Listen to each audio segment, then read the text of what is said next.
feel like we're always on this journey of nervous system regulation, feeling peace. Because the thing is, when we are not feeling peace, it's because psychologically our subconscious programming is taking a hold of us and perhaps occupies the majority of the energy in our body. And so the energy that's going towards the programming, the belief in the programming is strong. And sometimes that's because we've been in a lot of traumatic situations. So we've been through very difficult, very hard times.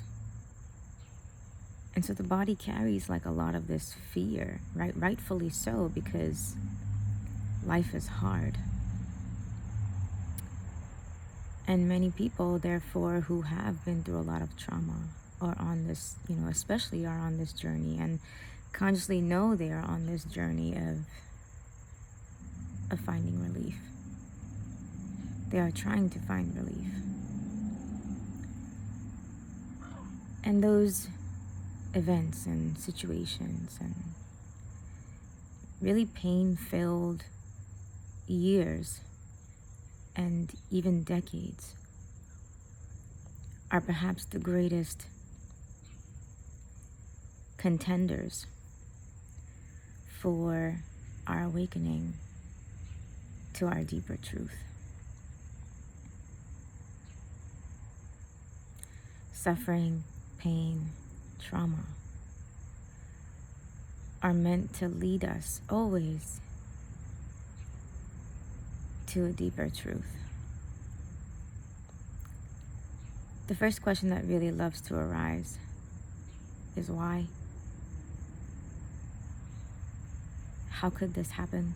How could this thing exist? How could this happen to me? How could this happen in my life? How could this happen in the world? On some level, we resist. We resist experience. We resist reality.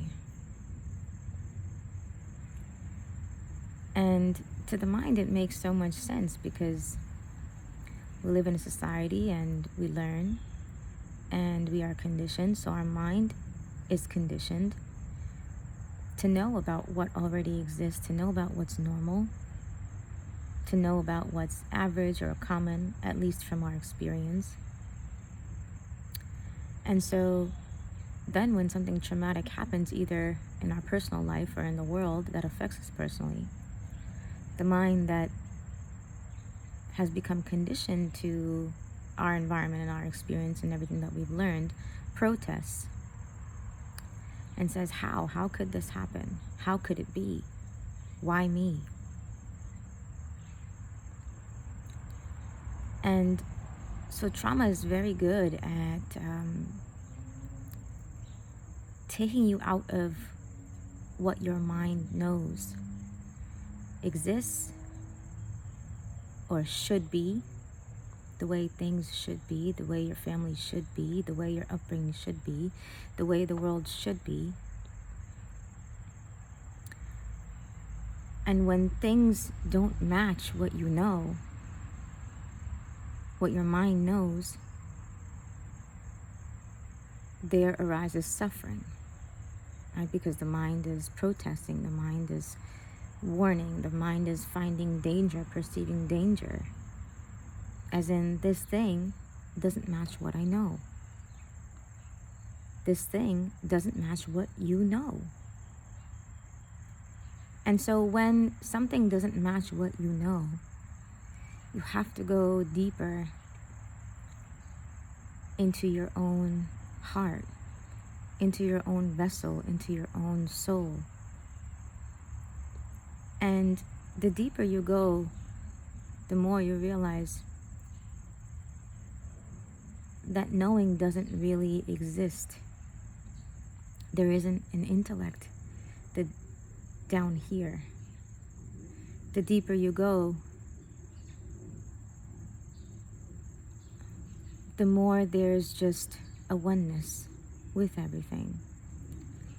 And maybe the thinker or the knower that protested here, down here, he doesn't exist. Down here, there's just pure knowing. And pure knowing really is the integration of the mind, right, into the heart. Yes, I know this thing exists. Yes, I know that event happened to me, or this thing is happening in the world. But because I've made peace with it by going deeper into my soul, I'm no longer on a level of resistance psychologically. I'm no longer protesting this thing spiritually, experientially, right? In my experientially, as in psychologically, my experience psychologically. And what that would look like is anxiety, right? Restlessness, a sort of discomfort with this thing, this situation, this event. And so when we do the real work, and that's why suffering and pain and traumatic events are so almost fundamental for our reaching and delving and achieving of a deeper truth. Because without them, we would just stay in the realm of the mind. And maybe some people do, as in they don't experience a lot of trauma personally. And so maybe even the things out there don't affect them, that much, or things in their life don't affect them. Maybe just they don't have a lot of pain in their life. And so they pretty much stay up here in the realm of the mind, where there's like a little bit of maybe protest or resistance, but not enough psychologically to then have to consciously find relief, consciously like be on a journey to seek peace. And so those of us that really experience pain, it truly is the greatest catalyst for peace, joy, understanding, really the integration of that understanding which causes peace and joy. And an utter and profound acceptance without words of all that is. And so maybe if you haven't, or if you're still resisting psychologically, it's because you haven't suffered enough. And so the message would be to always go deeper into your pain, to feel the pain. Because the manifestations psychologically are just a coping mechanism for the actual emotion in the body. And so to be with that emotion, to feel it as fully as possible in each moment so that it can release. And when it releases, you will actually be in a better place to serve, because you won't be serving from a place of fear or anxiety that limits your capacity to think clearly, your capacity to find the appropriate or the best solution in the moment, your capacity for empathy, right? If you're holding on to your own pain, of course, it's going to be harder, like that space is occupied. It's going to be harder to be present with somebody else in theirs.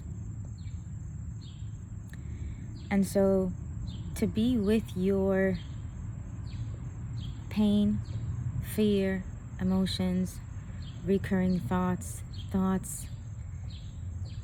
bodily sensations, any experience that you're having, to be with it as fully as possible in every moment. And this truly is our work, because until the more and more we do this, the more and more we are emptied of our psychological self, our psychological identity, that causes so much suffering and that literally clouds our judgment. Because even when we are trying to help, we're still operating from a place of me, from a place of I need this, right? And even though that might help, and of course it does, it so very often has, the more we are empty of what I need, the better we are able to see what you need, what he needs, what she needs, what they need. And this really clears our capacity for discernment, for judgment, for thinking, planning, executing. There's almost like all these things become integrated in a way where the body really just experiences a state of flow and movement. And there's less sort of processing that's happening mentally, because all of this, your mind has literally been integrated into your heart. And that's the number one thing that pain, suffering, and trauma are catalysts for. It's the integration. It's really the swallowing of the mind into the heart. And when your mind, the more and more your mind becomes swallowed into your heart, the better and better you're able to serve. And this really is the reason that we're here as human beings. It's first to wake up to our true nature, that we are not this psychological identity. Second, to come out of the psychological identity, from living totally in the state of the identity to then transitioning to living in the state of presence. And then third, to serve. To serve when we are emptied of our own psychological need and are free to see clearly, free to provide the best solution, emptied of our own psychological wounding and emptied of our own biases. There's so much to these 3 steps: awakening, transitioning, and then serving. But they are the pillars of our human experience. And how every single one of these stages occur in your life is truly profound and truly sacred. And the deeper and deeper, the further and further along you go, the more and more you realize, okay, all my life really has been this. It's always been this. And so if you're experiencing significant pain or trauma or suffering or adversity, let it lead you to a deeper truth. Always. Look at the thoughts and feel their pain. Feel the energetic fear in the body. Be with every sensation as much as possible. And be present in a way that you've never been before, because your presence will clear out. The stronger your presence grows, the weaker your psychological identity, the weaker your psychological suffering will become. And our presence is our true nature. It's who we were and how we were as children. It's the joy for no reason. It's the peace beyond the concept. It's the openness and the love and the receptivity to life. It's the eagerness to be alive. There's nothing like it. It's the joy and delight of life. And so life for us human beings is really a return home. It's a return to presence. It's a return to our childlike nature, which really is the good of mankind. And it is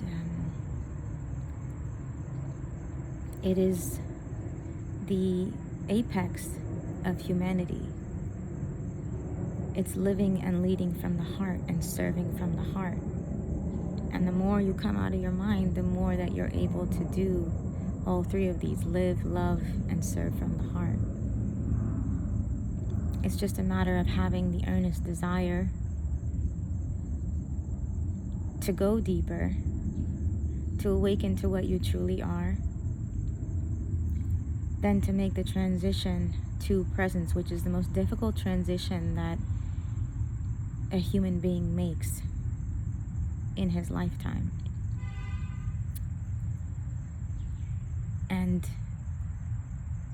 when that transition is made, the deeper and deeper you go into that transition, the more you experience the lightness of, and the energetic lightness of the body, and the emptying of all the traumas and stories and the I identity, the I that was resisting reality on some level. And when this psychological identity goes away, it's like the entire universe stands with you, stands behind you. It is the most gorgeous time of life because you have been freed of decades of suffering, and the most gorgeous time of life wouldn't come, of course, without the most brutal.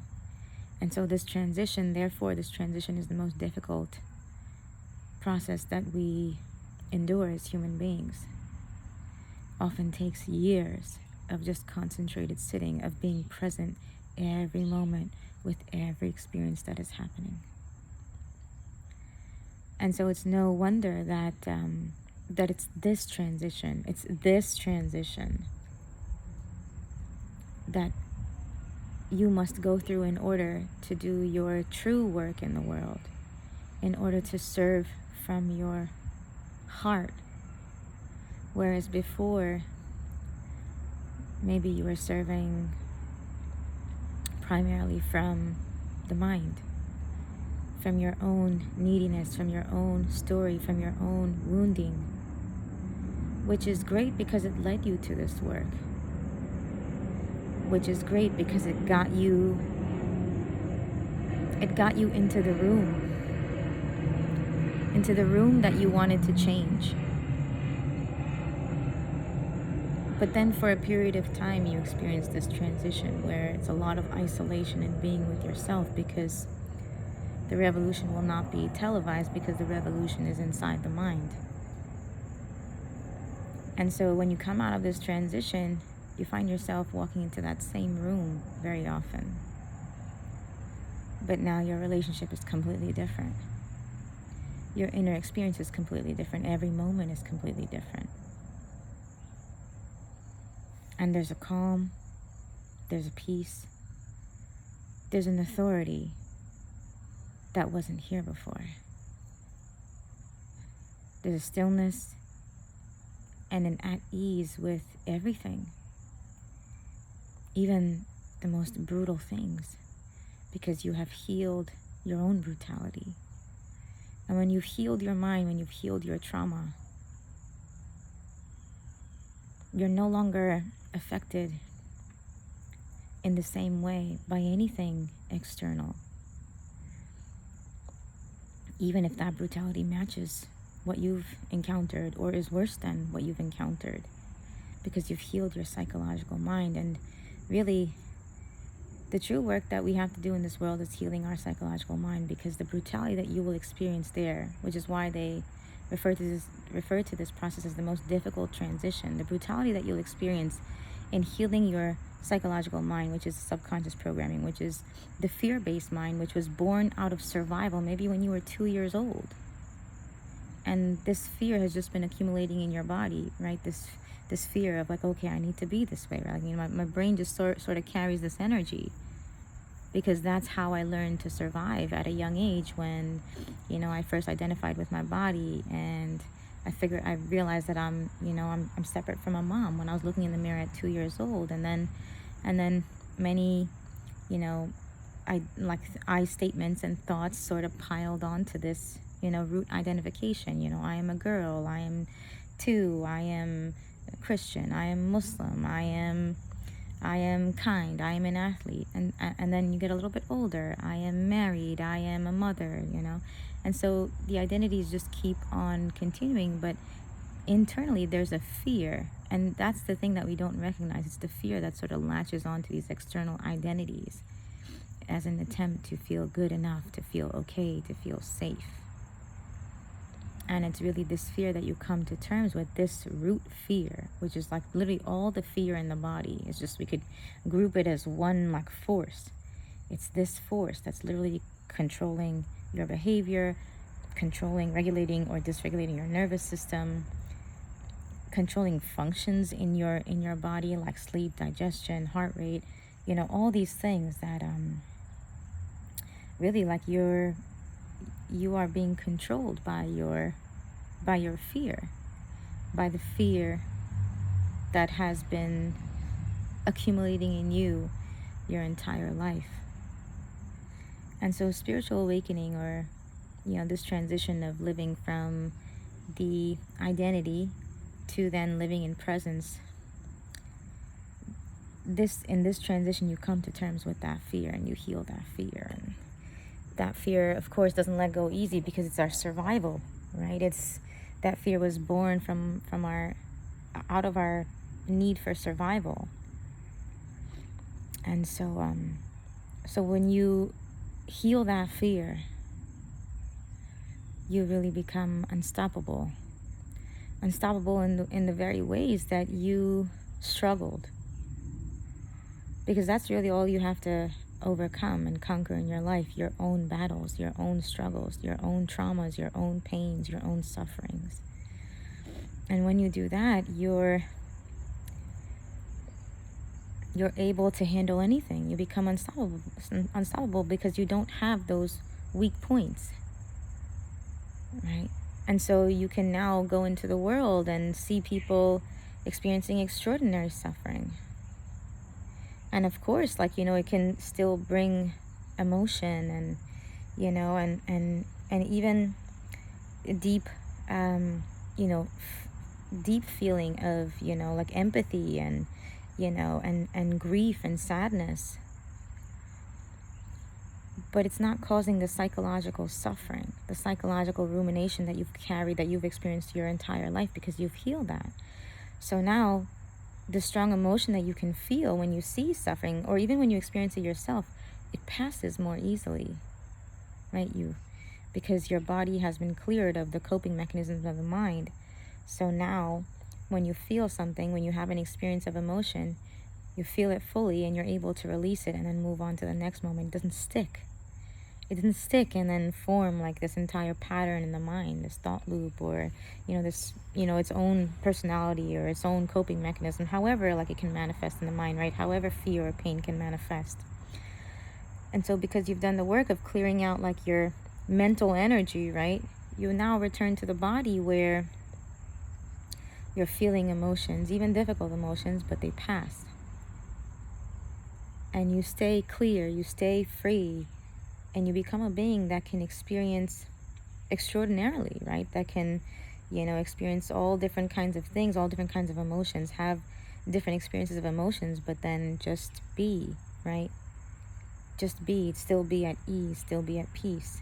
And this is what you realize, like, you know, the more and more you awaken and you make this transition, is that I just am. Right? Before I had an idea of how I should be or how I am, but now all those ideas are gone, have been cleared out. And so the truth of me is just, I just am, and I don't know how I am. I would assume that I am, you know, not any particularly one way, but I don't know that either. But I would think, as you know, when we return to our childlike nature, a child is every way: kind, mean, angry, peaceful, joyous, mourning one moment over their toy, really sad. And so I would think we all are everything. But perhaps the difference is that when you, as an adult, after you've had a certain, you know, you've had maybe at least a decade or many decades of experience, there's something in you. There's a tremendous amount of wisdom, understanding, and compassion in you. And so maybe in places where you would have been quick to react, now the understanding has been integrated in you. So you're slow to respond. And that's quite the transition. That's quite the change. Because there's understanding. There's understanding that you didn't have as a child. And so again, in the ways that you significantly struggled and were weak, actually now you've turned those into your superpower. And so if you're experiencing pain or suffering, feel the fear, feel the pain. As much as possible, as safely as possible as it is for you to go into those thoughts, stories, and memories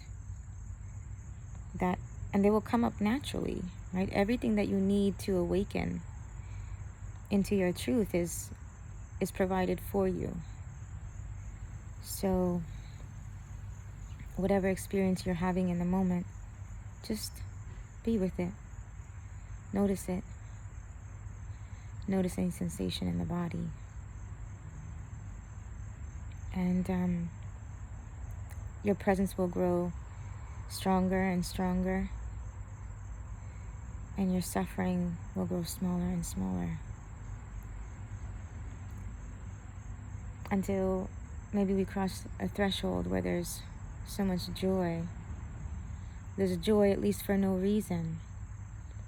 And then we realize, oh, before when I was happy, I was always happy about something.